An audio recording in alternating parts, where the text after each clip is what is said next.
A number of you will be joining as officers of the Indian Army, a great professional army.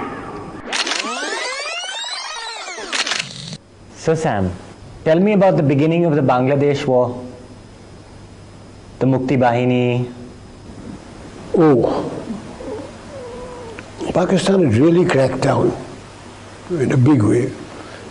The poor old Bengalis, what could they do against the Pathans and Punjabi Muslims?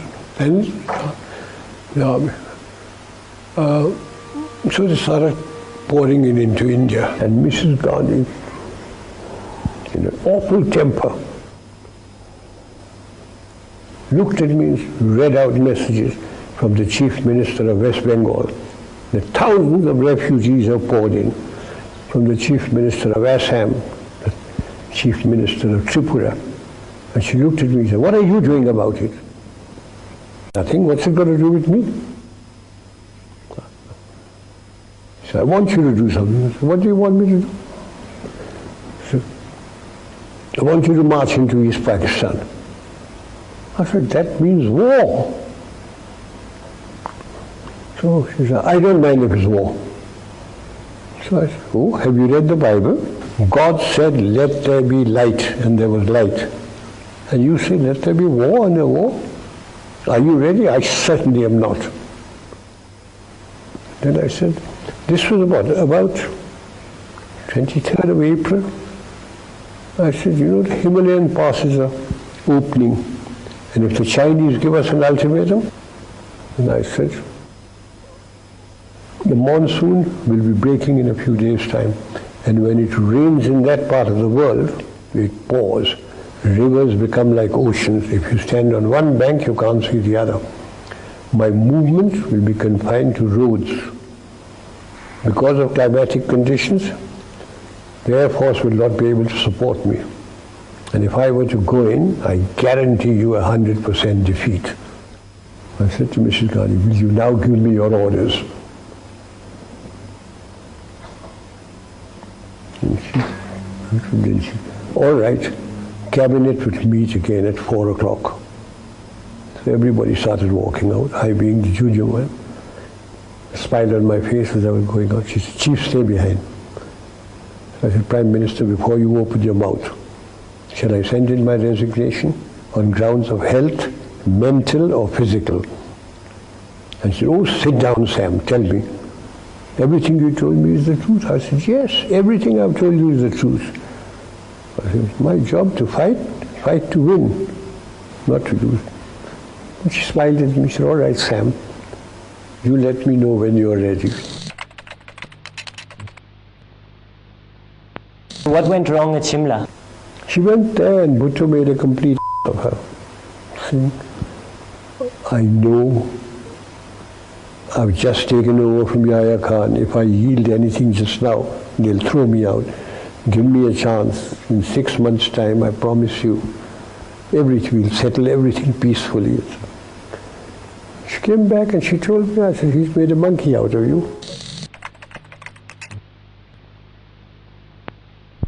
I went to Pakistan about 2 months after the conflict. And they really gave me a first-class welcome. The governor, this was at Lahore, the governor invited me for lunch, gave me a martini before lunch, wines at lunch. And during lunch he said, "General, will you do me a favor?" So I said, "If I can, Mr. Governor, I will." I thought he was going to be asking me about some relation of it. He said, "My staff is outside. They want to shake hands with you." I went out, and there they were all lined up. About the 11th man took his pagri off and put it at my feet. So I picked it up. They gave it to me. "ये क्यों आपने किया?" कहता, "हुजूर, आप थे तो हम बच गए. मेरे 5 लड़के आपके कैदी हैं. उनकी चिट्ठी आती है कि आपने सबको कुरान शरीफ दी. वो लोग बैरक में सोते हैं, आपके जवान बाहर सोते हैं. वो लोग चारपाई पे सोते हैं, आपके जवान ज़मीन पे सोते हैं. आप जब जाते हैं हाथ मिलाते हैं सबके साथ, लंगर में जाके खाना टेस्ट करते हैं. And he turned around, the governor was with me. अब हम कभी नहीं मानेंगे साहब कि हिंदू खराब है. And I got into trouble in my own country. The bureaucrats and the ministers complained about me कि चीफ साहब तो उनको ऐसा रखते हैं कि जैसे उनके जवाई हैं, as if they were my sons-in-law. They complained against me, cabinet meeting, at the meeting. Mr. Gandhi looked at me, I said, Prime Minister, they were soldiers. They fought. And they fought extremely well. They lost. And I'm looking after the soldiers. No, I've forgotten all about the war and everything. Sam, what was your greatest achievement in the army? Do you know, from the rank of second lieutenant to field marshal, I have never punished a man. My adjutant general, when I was the chief, and my judge advocate general used to get wild. Court martial proceedings would come to me. If they said not guilty, I'd sign. If they said guilty and punished, I'd take the file home, I'll look at it, I'll say, no, I think witness number 3 has lied, with the so-and-so thing. And they say, how can we maintain discipline with you as the army chief? You're not punished. How can you damn chaps sit in Delhi with your wives and your children in lovely homes, and you forget what those chaps are going through?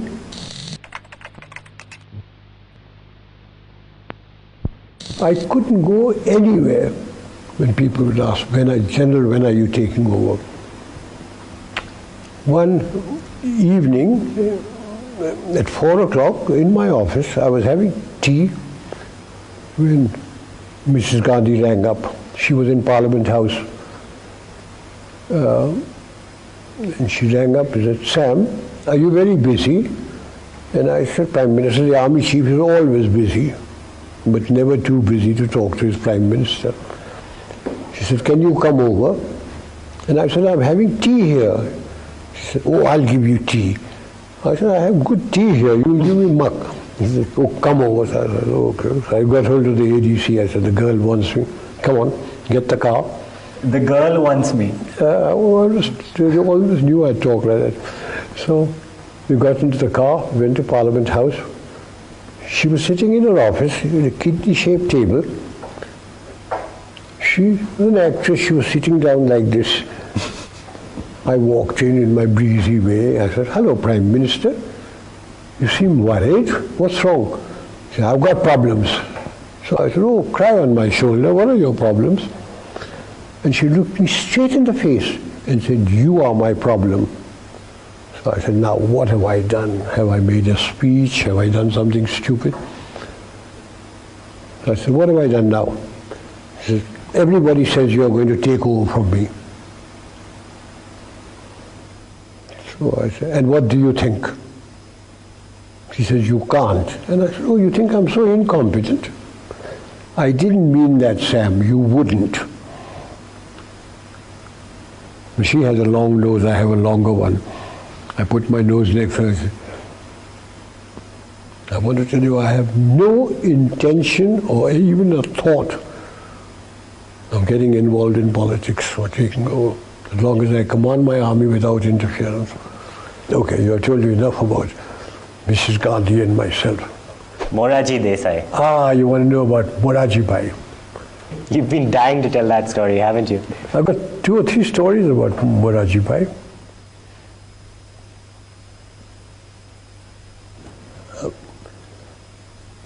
When I became army chief, Moraji Bhai was the finance minister in Mrs. Indira Gandhi's cabinet. Then he became prime minister.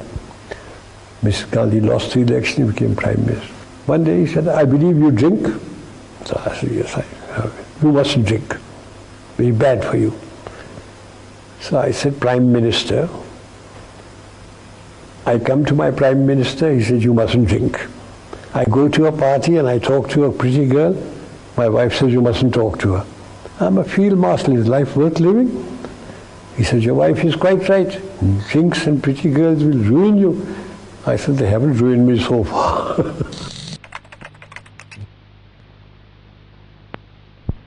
After partition, I became director of military operations, and I remained director of military operations for 3.5 years. I was sent to Kashmir with VP Menon, who was the state secretary. The Maharaja's army the Muslim element had revolted, the tribesmen had come in, and I was sent there with him, VP Menon, to see if he could get the accession from the Maharaja, see what the military situation was like. And at about midnight, the Maharaja signed. He kept on saying, "You must send soldiers in." He said, "We can't send soldiers into your state unless you accede to India." So at midnight he acceded to India. VP Menon handed over the accession papers to Mountbatten. Mountbatten looked at me. He said, "Manekji." He didn't call him Manek. "Manekji, what's the military situation like?" I said, "Very bad, sir. The tribesmen are busy looting and raping about 9 kilometers away from Srinagar and the airfield. If they once get in, we've lost Kashmir because we won't be able to fly troops in, etc." So he looked at Nehru, and Nehru talked and all, until Sardar Patel lost his temper. He said, "Jawaharlal, do you want Kashmir or do you want to hand it over?" He said, "Of course, Kashmir is ours now." So he said, "Will you issue orders?" And before he could issue orders, Sardar Patel said, "You have received your orders." So I walked out, and we started flying troops into Kashmir. What was your relationship with Sardar Patel like? Sardar Patel was Home Minister, and I had a good relationship with him. Every morning, VP Menon and I would go to his place, and he would be sitting down there. His daughter, Mani Ben, sitting cross-legged with a Parker fountain pen, a brown Parker pen, taking notes. And he would say, "VP, I want Baroda. Take him with you." I would go as the bogeyman in uniform. When the killings were taking place in Calcutta, by British Commander-in-Chief, he came along and said, "Hey you, the Sardar wants you in Calcutta." So I said, "Why me, sir?"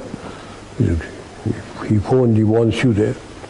An aircraft has been laid on for you." So I went there. The Sardar was with the Chief Minister, B.C. Roy. When I went in there, he said, "I don't want arguments, etc. I'm going to ask you a question, I want an answer. If I hand over the situation to the army, how many Bengalis will you kill and how long will it take you?" I was a very young brigadier. So I opened my mouth. I said, "So, about 100 in about a month." So he said, turned around to Bidhan Roy, he said, "Thousands are being killed." He said, "Go and kill them, take over." And he deployed troops all over Calcutta. We didn't have to kill anybody. Everything finished. He said, "Come here." And in Gujarati he tells me, "Tumhe sachu nahi bolo?" So I said, "What have I done?" He said, "Tumhe kahlu ki 100 Bengali na marso ne ek bhi nahi maryo." Then he told me, he said, "Well done, thank you." Then the Chinese came into Nifa, and General Kaul was sacked and Krishna Menon was removed, and Nehru sent for me. He said, "I've got a vigorous enemy. will you go and take over? And I said, I've been waiting 18 months for this, Prime Minister. And he said, oh, that was all a mistake. That was all a mistake. Will you go? I said, yes, I'll go. So I took over the thing. And so I always say that the Chinese came to my rescue. If the Chinese hadn't come in, and if Krishna Menon and Kaul hadn't been sacked, I don't know what they would have done with me. I said, I don't want to know what happened in the past. All I want to know is, who are my commanders? Where are the Chinese? How much ammunition have I got?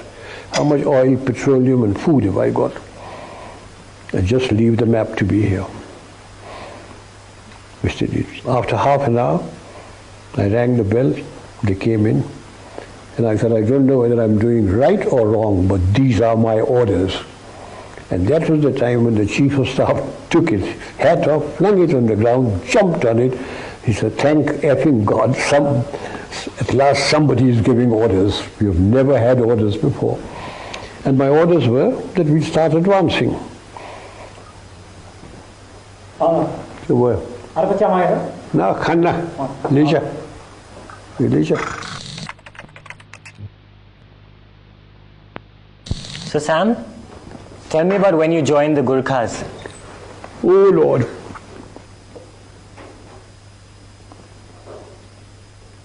In the Indian Army, there were 10 regiments of Gurkhas. So when India got independence, like the Pakistan people went to Pakistan, certain regiments went to Her Majesty's Gurkhas and certain regiments remained in India. But there was a treaty between